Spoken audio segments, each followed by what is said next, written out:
행전 39번째 시간입니다.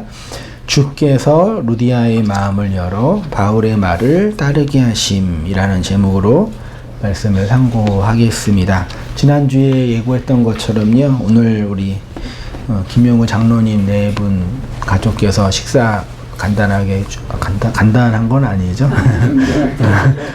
준비해 주셨으니까요, 예배 끝나고 가지 마시고 함께 식사 교제하시면서 풍성한 교제의 시간을 갖도록 하겠습니다. 네. 사도행전 우리 16장 1에서 10절 지난주에 살펴보았던 것처럼요, 바울이 소아시아의 더베와 루스드라 지역에서 말씀 사역을 하다가 1차 전도 여행 지역을 살펴보면서 내륙으로 들어가려고 선교 계획을 했었는데, 소위 말해 마게도냐 환상을 통해서 내륙으로 들어가지 않고 이제 바다를 건너서 소위 말해 이제 로마를 향하는 길로, 정반대의 길로 선교지를 바꾸게 되었죠. 그렇게 한 이유 중에 하나가 주님께서도 바울과 전도자들의 길을 막으신 것도 있었고, 무엇보다 구체적으로 마게도냐인들이 환상을 통해서 건너와서 우리를 도우라 해가지고 이제 건너가게 되는 계기가 되고, 건너가서 제일 먼저 만난 사람이 누구예요? 제일 만난 사람은 누군지는 모르지요. 제일 먼저 복음을 전했다고도 좀 애매하죠. 제일 먼저 바울의 말을 듣는 사람은 이제 소위 말해 우리가 잘 알고 있는 두아디라 시라고 되어 있는데, 지금 우리가 말하는 그런 시가 아니라 성이에요. 성. 두아디라라는 성에서 직업도 있네요. 자색, 옷감. 자색이 무슨 색깔인지 알죠? 빨간색이랑 분홍색이랑 보라색이에요? 아니던데? 약간 진분홍색?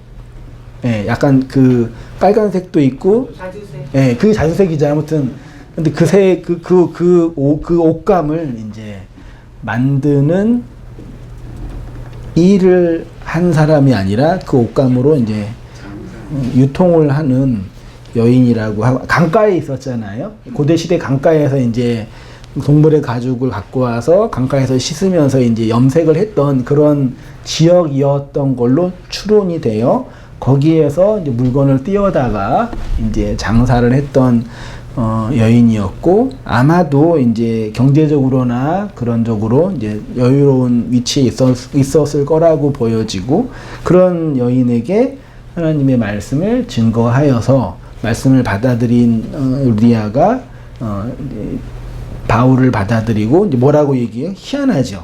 우리 집에 와서 여기에 머물러서, 거기가 이제 소위 말해서 빌립보 교회의 개척 현장이 되는 거고, 마게도냐 환상의 그로 비롯된 그 사역으로 말미암아 이제 강 건너에 이제 빌립보 지역이랑 고린도 지역을 이제 전도하는 그런 계기가 되게 된 겁니다.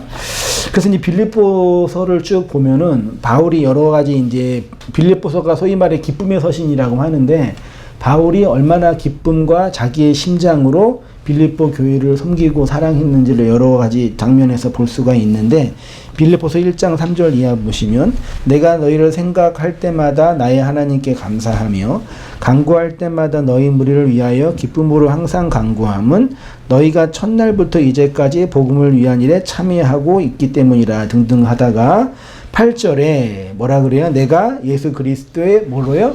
심장, 마음으로 너희를 사모한다. 바울이 복음을 전할 때 뭘로 전했대요?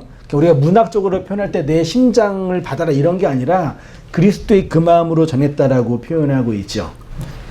그렇게 해서 이제 루디아에게 복음을 전하는 장면이 나오게 됩니다. 16장 14절 다시 보시면, 두아디라 시에 있는 자색 옷간 장사로서 하나님을 섬기는 루디아라는 한 여자가 말을 듣고 있을 때에, 그러니까 지금 원래 사도 바울이 전도를 할 때 제일 먼저 간 곳은 보통 어디예요? 회당에 들어가서 말씀을 강론하고 예배를 드리고 있는 유대인들에게 말씀 강론 시간에 말씀을 증거하고 나눈 일을 했잖아요. 근데 지금은 어떻게 말씀을 전하는 계기가 됐어요? 기도처를 찾다가 강가에 소수의 여인의 무리들이 거기에서 모여 있었나 봐요. 근데 바울이 어떻게 그 여인들에게 뭐예요? 말씀을 전했는데 성경은 어떻게 표현하고 있냐면 그 여인들 중에 누구만요? 루디아만 말씀을 듣게 되었다라고 표현하고 있어요. 근데 이상한 게 있죠. 루디아는 지금 만약에 지금 현재 루디아의 종교를 묻는다면 그녀의 종교는 뭐예요? 유대교지만 그녀는 누굴 섬기고 있어요? 하나님을 섬기고 있죠. 루디아는 분명히 여기 섬긴다라는 단어가 아무튼 섬기고 있는 여인이에요. 그러니까 하나님을 섬기고 있는 사람에게 바울이 누구를 전해요? 하나님을 전하는 거잖아요. 이해되시나요? 어떤 의미인지 아시겠어요? 이미 루디아는 아마도 유대교에 대해서 어느 정도 들었을 거고 그 디아스포라 유대인들이나 성령 강림을 경험했던 사람들 혹은 루디아 자신도 오래전에 사도행전 2장에서 성령 강림을 통해서 그러한 은혜의 체험을 했을지도 모르겠어요. 아무튼 그런 경험이 있었던 여인이 이미 자신이 하나님을 섬기고 있는 여인이라고 성경이 말하고 있는데 바울은 지금 누구를 증거하고 있는 거예요? 하나님을 설명하고 있는 거예요. 이상하지 않나요? 사도행전을 쭉 읽다 보면은 사도 바울이나 전도자들이 소위 말해 전도를 할 때 하나님을 아주 모르는 이방인들에게도 복음을 전하기도 했지만 주로 유대인들에게 복음을 전했고 그 유대인들은 대부분 다 성경에 뭐라고 표현하냐면은 하나님을 섬기는 자들이라고 표현하는 거예요. 근데 하나님을 섬기고 있는 자들에게 사도 바울이 누굴 전하고 있어요? 하나님을 전하는데 그럼 이상하잖아요. 아니 루디아도 하나님을 섬기고 있고 바울도 하나님을 섬기고 있는데 그럼 바울이 섬기는 하나님과 루디아가 섬기는 하나님이 같아요, 달라요? 같아요, 달라요? 다르잖아요. 그러니까 우리가 성경에서 특히 이제 사도행전에서 하나님이라고 할 때 그 하나님은 상징적인 의미의 하나님이 잘 이해하셔야 됩니다. 누구에게는 돈이 하나님이죠. 이해되시죠? 누구에게는 쾌락이 하나님이죠. 누구에게는 명예가 하나님이죠. 누구에게는 교회가 하나님이에요. 누구에게는 남편이 하나님일 일은 없겠지만 하나님이기도 해요. 여기서 제가 말하는 그 하나님은 뭐예요? 이건 이 정도 여러분 이해하셔야, 이제 아셔야지. 지금 제가 설명한 이 하나님은 뭐예요? 소위 말해? 그걸 아이돌이라고 하는 거예요. 아이돌론이라고 하는 거예요. 그러니까, 우리는 하나님을 섬기다 할 때 종교적으로, 신앙적으로 기독교인이라고 보편적으로 말하지만 디테일하게 들어가다 보면은 우리는 다 각자의 뭘 섬겨요? 하나님을 섬기고 있단 말이에요.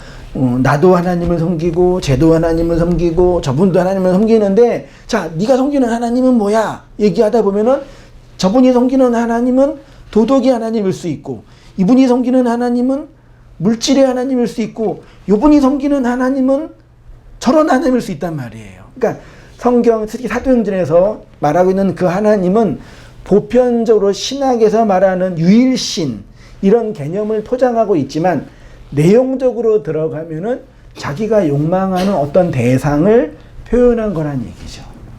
그런 의미에서 그러니까 인류학적으로 한 사람의 인간을 소위 말해 뭐라 그래요? 그 한 사람은 온 세상이라 그러죠. 한 사람 안에 온 우주가 다 있다 그러잖아요. 그 한 사람이 하나님을 섬긴다고 할 때 그 섬김의 하나님의 본질은 어디에 있는 거예요? 내 안에서 내가 욕망하고 투영하는 어떤 대상을 섬긴다라고 표현하는 거예요. 이해되셨죠? 그러니까 단순히 하나님을 섬긴다, 다른 신을 섬긴다 이런 개념은 종교학적으로 구분한 거고 세밀하게 들어가다 보면은 달라요. 우리가 이렇게 여러분이 앉아 계시지만 우리는 다 누굴 섬기는 거예요? 하나님을 섬기고 있어요. 제가 섬기는 하나님과 여러분이 섬기는 하나님은 같을까요? 다를까요? 저분이 섬기는 하나님과 요분이 섬기는 하나님은 같을까요? 다를까요? 왜 웃으세요? 같으면 좋겠지만 가끔 저는 이렇게 다름을 많이 느낄 때가 있거든요.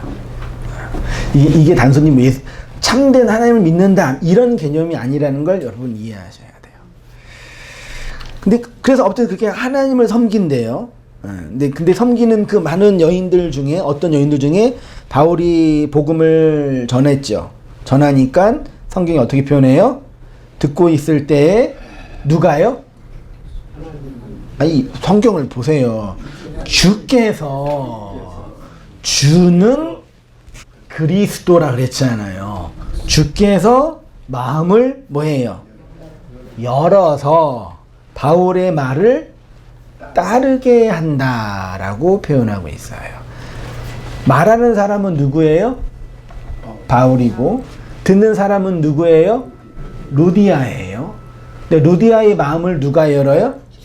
주님이. 내 마음은 누구 거예요?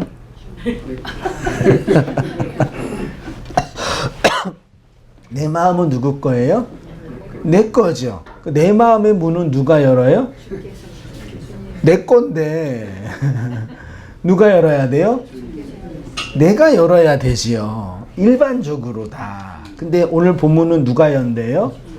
주님이 연대요. 여기서 말하는 주님은 하나님이에요? 주님은 누구니까? 그러니까 주는 그리스도잖아요. 그리스도가 루디아의 마음을 열었잖아요. 근데 루디아는 누굴 섬기고 있어요?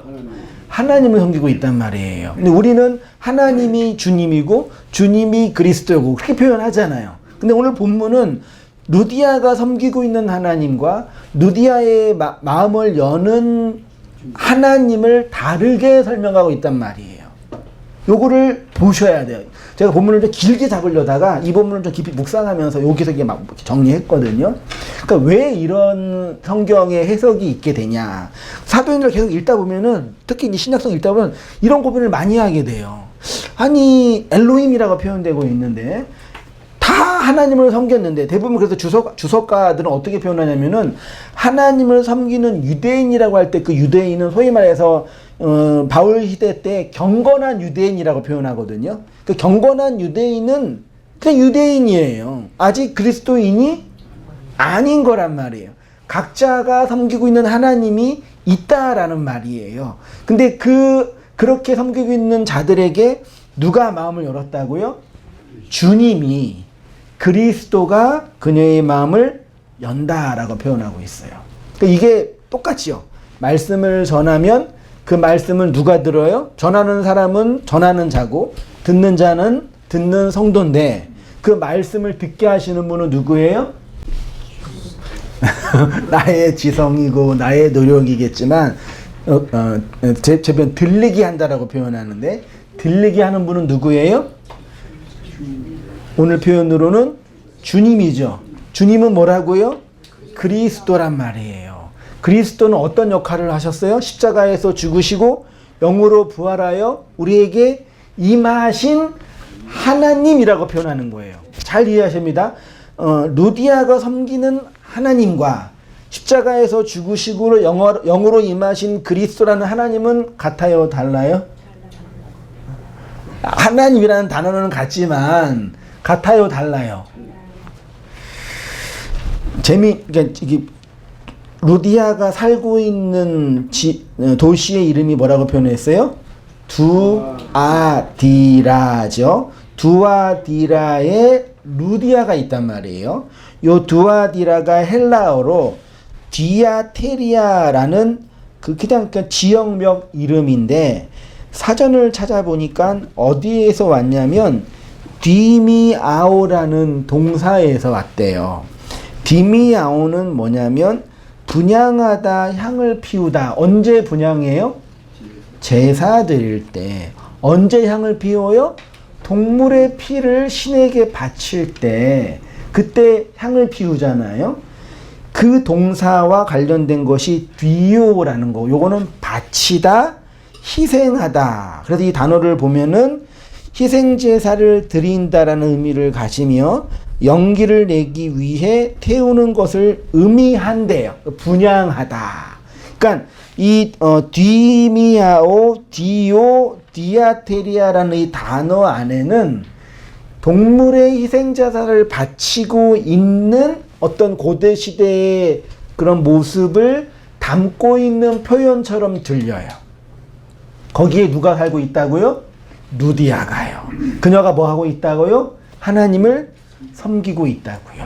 그러니까 쉽게 말하면 제가 어떻게 표현했냐면 이 페이지로 가셔서 이러한 도시에 루디아라는 여인이 자색 옥강 장사로서 하나님을 섬기고 있는데 섬기다라는 단어가 세보마이라는 단어로 두려움의 음출이다, 경배하다라는 뜻으로 신 앞에서 두려워하는 인간의 모습을 표현하는 단어예요. 그러니까 루디아는 결론으로 옛 성전에서 하나님을 유괴 제사로 섬기고 있는 여자였죠.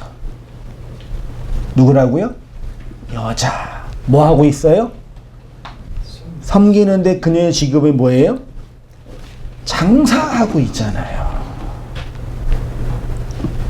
바벨론 성에서 사람들이 이런 일 저런 일을 다 하는데 그 하는 일의 핵심은 뭐예요? 장사하잖아요.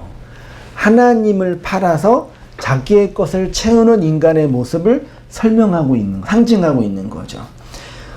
재미있는 게 예수님의 사역이 복음서를 쭉 보면은 예수님은 어느 지역에 들어가서 어디에서 주로 말씀을 전했어요? 일반 대중들한테도 말씀을 전했지만 1차적으로 회당에 들어가서 말씀을 전하면 그곳에 반드시 누가 있어요? 귀신 들린 사람이 반드시 있어요.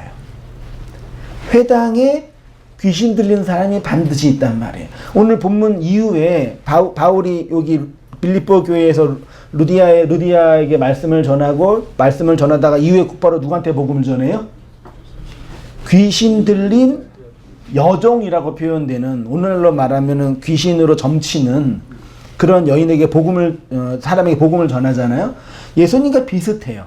한 예를 들면 마가복음 1장 21절에 그들이 가버나움에 들어가니라 예수께서 곧 안식일에 회당에 들어가 가르치심에 쭉쭉 보다가 23절에 마침 그들의 회당에서 더러운 누구요? 귀신 들린 사람이, 요 가버나움이 카파르나움이잖아요. 카파르는 덥다라는 뜻이고 나함은 위로, 회개 그런 뜻이니까 하나님의 위로와 덮으심의 은혜가 필요한 그곳, 그게 어디라고요? 가버나움인데 어디에서? 회당에 있어요. 거기는 누가 있다고요? 귀신 들려 있는 자, 헛된 욕망에 사로잡혀 거짓된 말을 하고 있는 인간이 있는 곳이 그 회당에 있단 말이죠. 그리고 그 회당을 나중에 이제 요한계시록에 가면 뭐라 그래요? 무슨 회당이라 그래요? 사탄의 회당이라고 표현하잖아요. 그러니까 오래전 예수님이 회당에 들어가 말씀을 전하여 귀신 들린 자를 고쳤던 것처럼 바울이 빌립보라는 새로운 지역에 들어갔지만 결국 거기엔 어디 있는 거예요? 하나님을 섬기고 있는 옛 회당에서 열심히 섬기고 있는 한 사람들이 있는데 그 중에 누가 있다고요? 귀신 들려 있는 사람이 있다고요. 그 귀신으로 뭐 해요? 점치면서 돈 벌고 장사하고 있잖아요. 똑같은 이야기를 하고 있는 거란 말이죠. 그러면 전도의 효과는 예수님이 전도를 잘했어요? 바울이 전도를 잘했어요? 네? 예수님도 3년 반 동안 열심히 복음을 전했잖아요. 회당에 들어가고 사람들한테 욕도 하면서 막 복음을 전했잖아요. 예수님이 복음을 전하면 사람들이 회심을 했어요? 했어요, 안 했어요? 예수님은 왜 사람들을 변화 못 시켰어요? 복음 자체이신데 그분이. 왜 그분은 그렇게 열심히 말씀을 전했는데도 단 한 사람도 진리의 말씀을 진리의 말씀을 듣지 못했어요?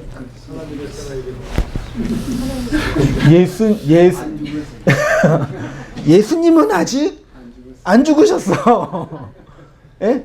지금 살아있는 예수님이 열심히 말씀을 전하는데 그 말씀을 통해서 잘 들으셔요. 말씀을 통해서 진짜 그리스도를 알아보지 못했어요. 예수님 당시에 있는 그 현장에서는요. 왜요? 아직 그거는 예수가 죽지 않았다는 의미는 역사적으로 시간적으로 죽지 않았다는 의미뿐만 아니라 말씀을 듣고 있는 회중들 안에 예수의 죽음이 아직 없다라는 걸 시사하는 거예요. 그래서 말씀을 전하면서 자꾸 하는 말이 뭐냐면 내가 죽어야지만 니네가 구원받는다라고 얘기한 거예요. 그러니까 예수님이 3년 반 동안 계속 말씀을 전하고 이거 했던 거는 도덕적으로 윤리적으로 잘 가르치려고 했던 의도가 전혀 없었어요. 그리고 예수님 자신도 이 말씀을 전하면서 어느 누구도 내 말을 이해할 수 있는 사람이 있다라고는 생각하지 않았어요. 그냥 전한 거예요. 그리고 그 전함을 통해서 결국은 뭘 얘기하고 싶은 거예요? 전하는 내가, 자, 니네 앞에 내가 있잖아. 예수라는 육의 예수가 있는데 니네가 내 얘기를 들어도 못 알아먹을 거야. 왜? 내가 아직 안 죽었으니까. 그 말은 십자가에서 죽는 사건뿐만 아니라 말씀을 듣는 너희 안에서 나의 죽음이 아직 일어나지 않았다라는 거예요. 그러면 루디아가 하나님을 섬기고 있다라고 할 때 그 섬김의 하나님과 바울이 말하는 하나님이 다르다고 표현한 이유를 다르다고 할 때 다름의 차이가 뭔지 아시겠어요? 아직 루디아에게는 예수의 죽음의 내용이 있어요? 없어요? 없어요. 그래서 다르다라고 표현하는 거예요. 근데 같은 건 뭐예요? 예수의 죽음의 내용이 있으면 그 하나님이 그리스도로 설명되잖아요. 그러니까 육의 하나님, 물질의 하나님, 도덕의 하나님이 아니라 누구의 하나님이에요? 그리스도의 하나님, 메시아로서 그 하나님으로 내 안에서 설명되는 거예요. 그걸 지금 말하고 있는 거죠. 그래서 그 표현으로 주님이 마음을 열어주셨다라고 표현합니다. 이 페이지 오른쪽이에요. 여기서 열다가 헬라어로 뭐라고요? 아노이고, 원래 열다라는 거는 아노이거든요. 아노이고. 근데 아노이고 앞에 디아라는 전치사가 붙어서 어디를 통해서 열다라는 의미입니다.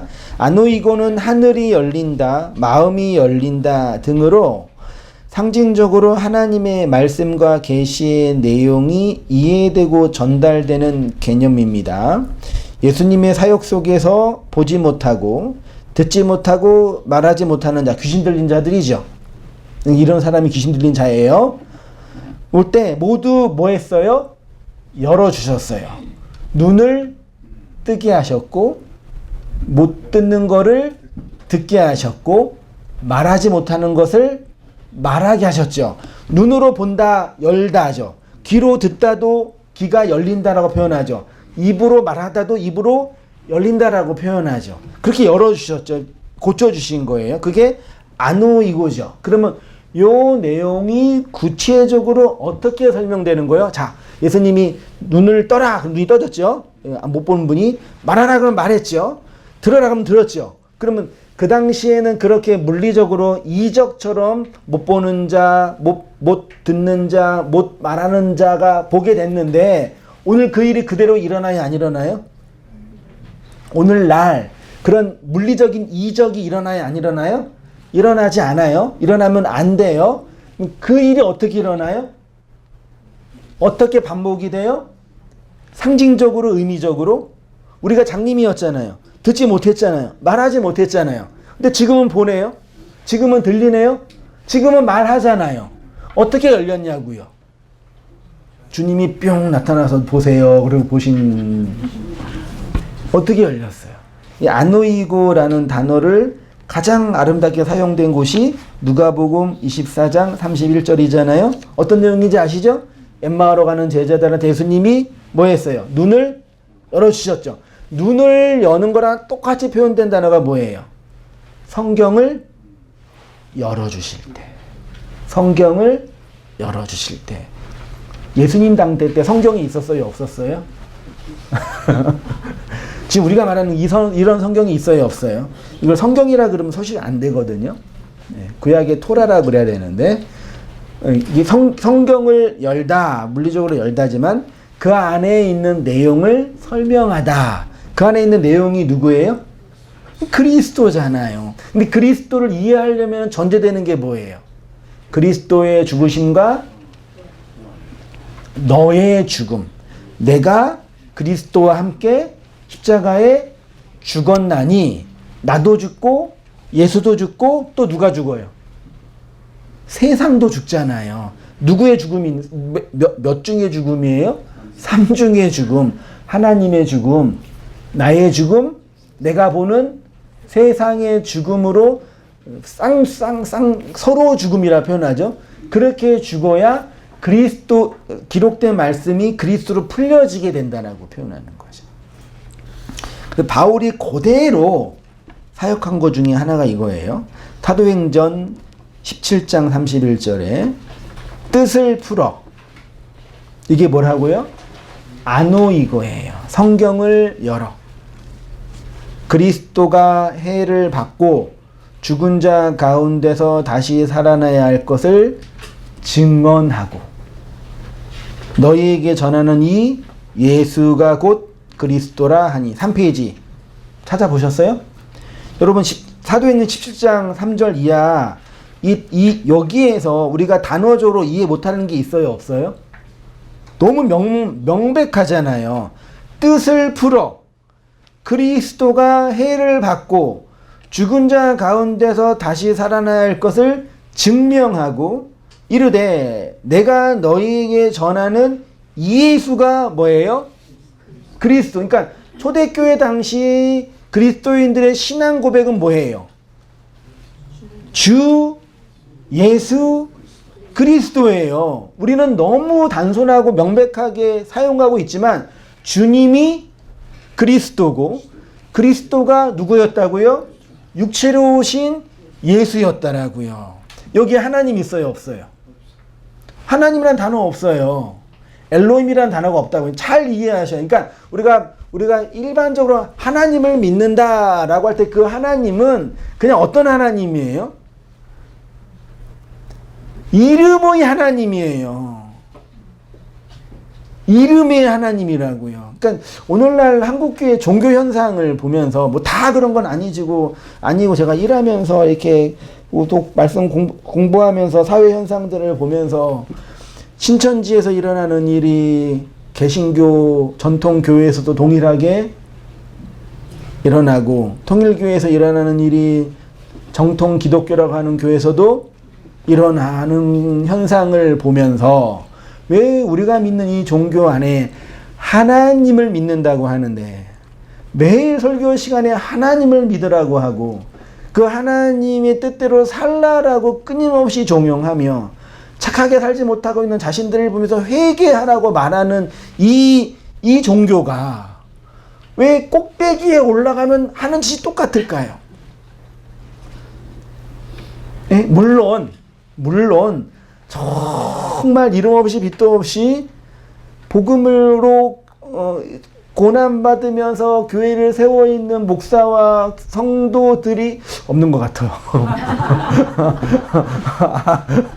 어딘가 있겠죠. 예, 있으니까 우리가 말씀을 듣고 있는 건데 오늘날 사회 현상을 보면서 그렇게 돼가지고 정치에 연결하면서 뭐 하나 하려고 그러고 뭐 하나 하려고 그러고 세상에 어떻게 그 나이 드신 90세 가까이 된 목사님이 내가 했던 거는 기독뿐이 없다고 그렇게 대놓고 거짓말을 하는지 모르겠어요. 사람 잘 되라고 기도했다고. 무섭지 않나요? 정말. 그러니까 본인이 자신들이 어떤 말을 하고 있는지 본인들도 모르는 이 말이 어떤 영향을 주는지 몰라요. 왜? 자신들이 어디에 있기 때문에. 하나님의 자리에 있기 때문이에요. 그러니까 이단 같은 데나 사이비 같은 데 그런 사람들이 이렇게 돈 문제는 뭐 기본이고 그다음 연결되는 게 뭐예요? 여자 문제, 성적인 문제잖아요. 이게 왜 그러는지 아시겠어요? 사람이 가장 높은 자리에 있으면 신의 자리거든요. 거기에 있으면 쉬운 말로 이 세상을 통제하고 조정할 수 있는 장치 중에 하나가 뭐예요? 돈과 권력과 성이라는 얘기예요. 그러니까 나는 하나님을 섬긴다고 표현하지만 그때 그 하나님은 결국은 누구예요? 내가 욕망하는 그 대상인 거예요.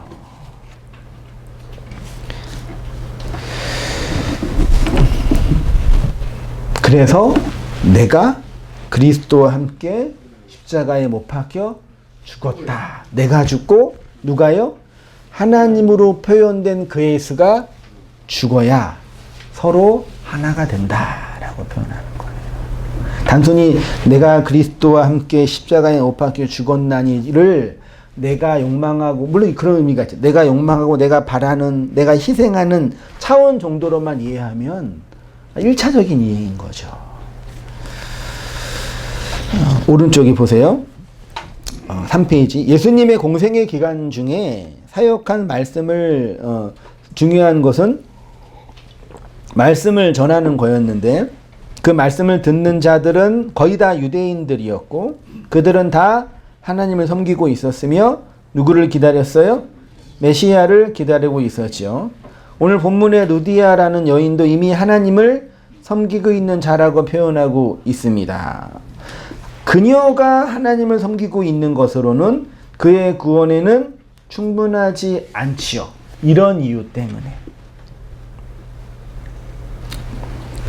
예수님이 말씀을 주로 했던 곳이 성전이나 회당이었잖아요. 사도 바울도 주로 회당에서 말씀을 전했고요. 신약 성경은 이 회당을 사단의 회라고 합니다.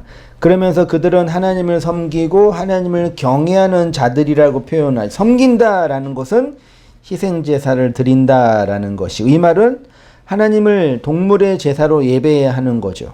그들은 아직 누가 안 죽은 거예요? 예수의 죽음이 뭔지 몰라요. 저는 분명하게 말할 수 있어요. 정말 사람들이 예수가 죽는다는 게 어떤 의미인지 몰라요. 그 죽음 안에 어떤 게 내포되고 포함되고 있는지 많은 분들이 몰라요.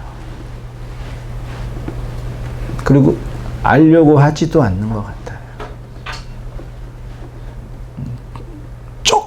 그나마 조금이라도 하는 건 뭐예요? 나를 위한 희생적 죽음. 나를 뭐 하려고요? 구원하려고. 나를 구원시키려고.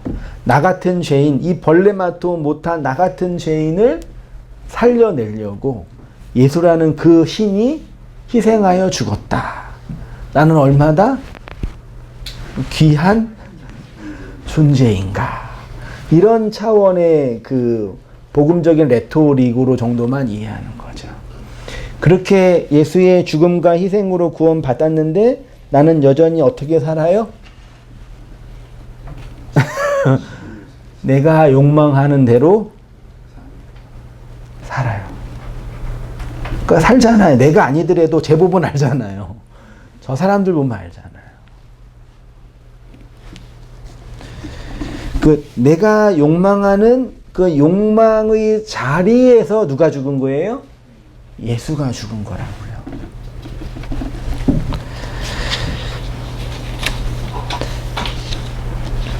제가 이렇게 표현했습니다. 이들은 아직 예수의 죽음이 무엇인지 모르고 있는 거죠. 그래서 예수님이 그토록 말씀을 전한 것이고 이후 사도 바울이 복음을 전했어요. 근데 예수님의 말씀 사역을 통해서 예수를 믿는 자는 한 사람도 없었지만 바울의 사역을 통해서 예수를 믿는 자가 생겨났죠. 왜요?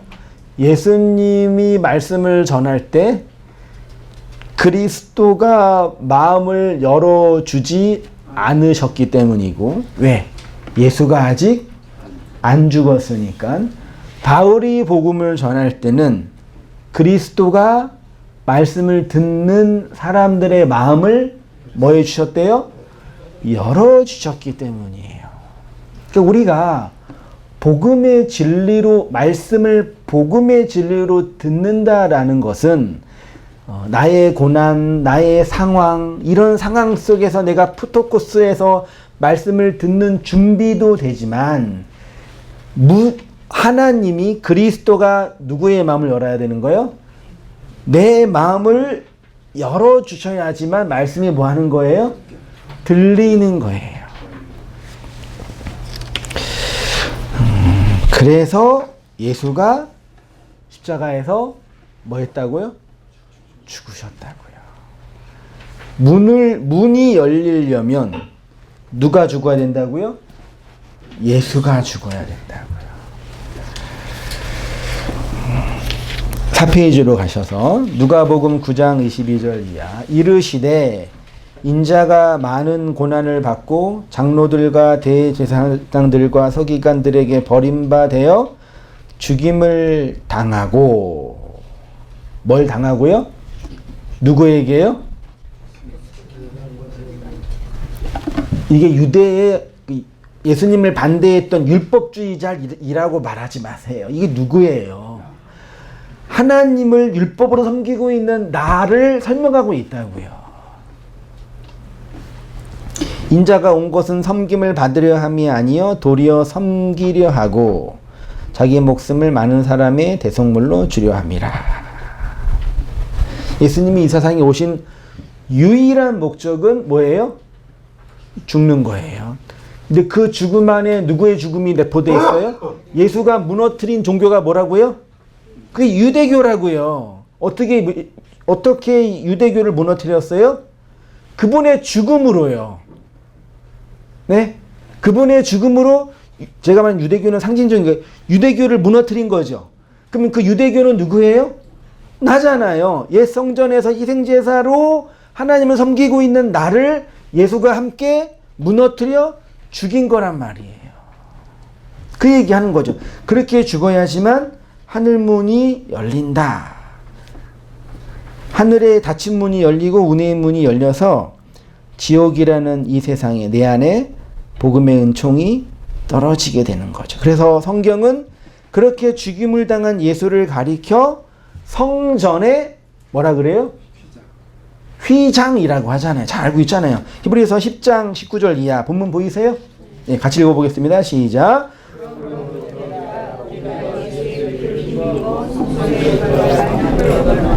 그 길은 우리를 위하여 휘장 가운데로 여놓으신 새로운 산길이요 휘장은 곧 그의 육체니라. 성막이나 성소, 지성소는 하나님의 나라를 상징하죠.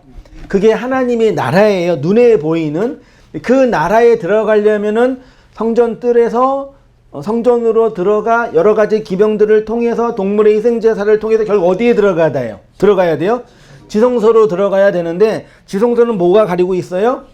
휘장이 가리고 있죠. 휘장은 뭐라 그래요? 예수의 육체라 그러는데, 근데 그거는 상징적인 거고, 예수의 육체인 휘장은 뭘로 만들었어요? 열로 만들어졌잖아요. 열은 뭐예요? 율법이라는 말씀이잖아요. 그 말씀이 위에서 아래로 뭐예요? 찢겨져야 그 지성소의 영광, 지성소, 언약계 안의 인간의 죄와 악들을 보는 그 현실에 들어간다는 얘기예요. 그러니까 우리가 지성소에서 하나님을 본다라는 얘기는 영광스러운 셰키나의 그 종교적이고 신비적인 체험, 이런 걸 말하는 게 아니에요. 여러분, 신비적인 종교적인 체험을 해서 우리가 변한다고요? 그러고 제일 잘하는 데가 어디예요? 지금도 가면은 체험할 수 있어요. 어디 가면은요. 나이트 가면은요. 웃을 일이 아니에요. 아예 저러면 왜 그러냐면요. 원래 그 음악은요. 제일 먼저 어디서 사용됐어요? 음악을 제일 먼저 사용된 데가 어딘지 아세요? 아니, 그러니까 쉽게 문자, 노래, 춤. 원래 이거는 인간만 하잖아요. 인간이 정말 아름다운 모습인데, 이거를 고대 시대 때 언제 했어요, 이거를요? 신에게 제사 드릴 때 문자를 드리고, 신을 기쁘게 하려고 뭐 했어요? 춤추고, 신을 기쁘게 하려고 춤추고, 막 그랬고, 그 신에게 기쁨을 드리려고 뭐 했어요? 노래했단 말이에요. 그때 신이 인간을 축복해서 비도 내려주고 양식도 주고 그랬단 말이에요. 그러니까 인간이 노래하고 춤추고 이럴 때 종교적인 뭘 느껴요? 카타르시스를 느끼잖아요. 여러분 그 성령 집회하는데 은사 집회하는데 꼭 하는 게 뭐예요? 찬양하잖아요. 찬양을 어떻게 해요? 네?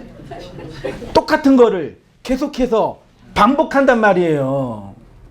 그걸 많이 하는 데가 저기 뭐 싸이의 그 흠뻑쇼나 뭐 거기서 젊은이들이 막 춤추고 노래하잖아요. 그 뭐 하는 거예요? 걔네들은 즐겁게 노는 거지만 고대 시대 때 그 일 다 어디에서 했다고요? 성전에서 신에게 제사를 했단 말이에요. 그러니까 지금 노래하고 춤추는 게 이방신을 섬기는 거나 그게 그 얘기를 하고 싶은 게 아니라 그때 인간 안에 있는 이 감정적인 종교성이 확 일어나는 거예요. 그래서 뭐 보기도 하고 느끼기도 하는 거예요. 근데 사람이 변해요, 안 변해요? 그때 어떤 종교적인 경험을 해서 어떤 새로운 어떤 체험을 하기도 하지만 그것이 내 인생을 진리로 이끄는데 본질적인 도움이 안 될 때가 많이 있단 말이에요. 그런 체험으로는 변하지 않아요, 사람이.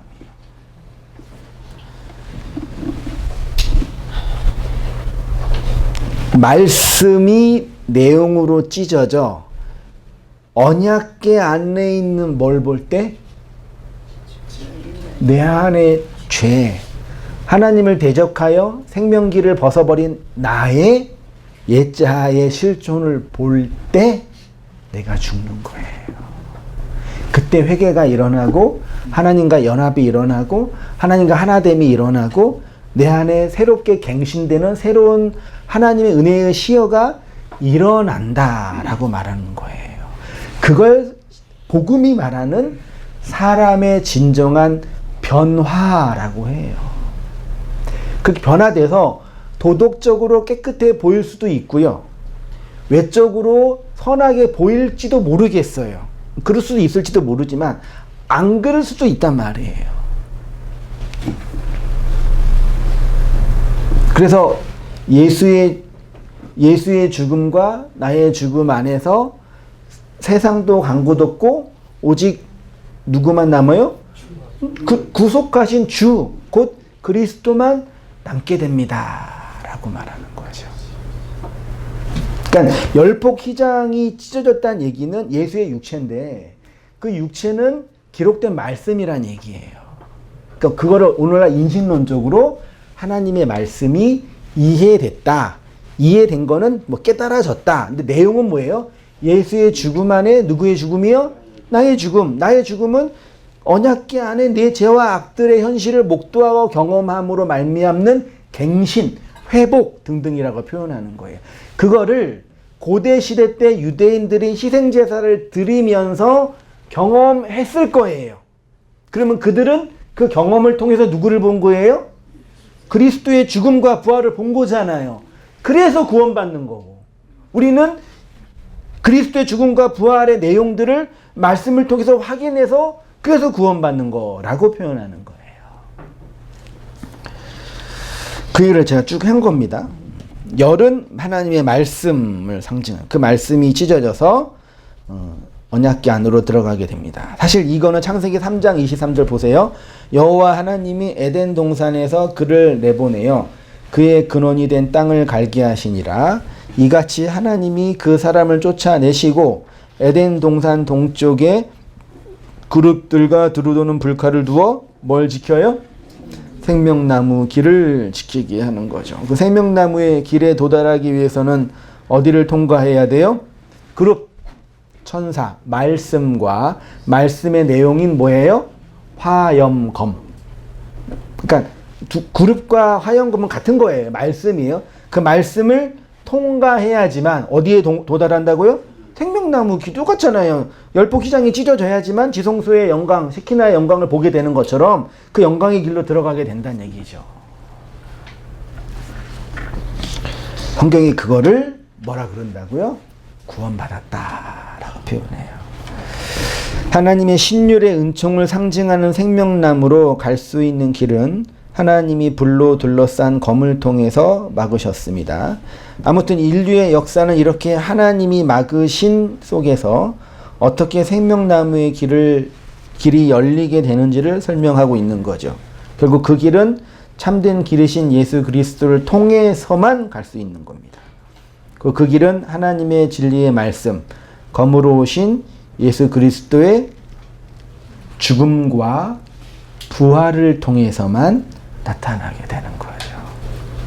예수님이 죽으셨죠? 죽으신 걸 아시죠? 어디 안에서요?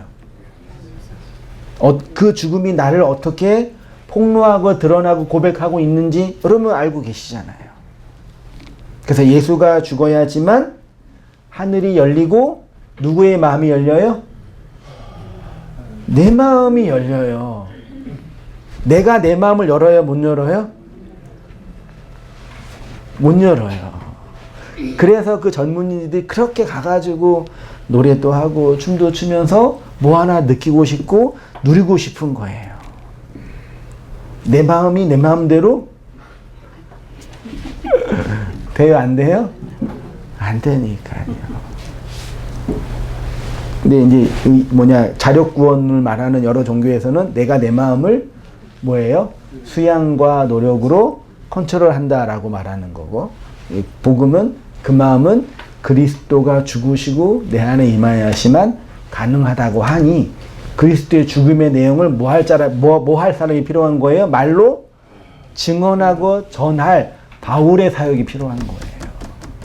그게 오늘날 말하면 전도자의 사역이고 목사의 사역이고 교회의 사역인 거예요.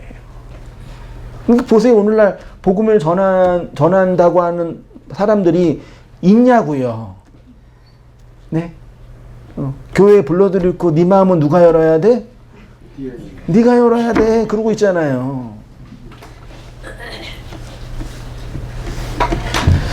마지막 읽고 정리하겠습니다. 예수는 우리의 역사 속에서 율법으로 세상으로 오셨습니다. 그렇기 때문에 그 예수는 반드시 죽어야 한 거죠. 그 예수가 죽고 부활하여 그리스도가 되어야 하는 거죠.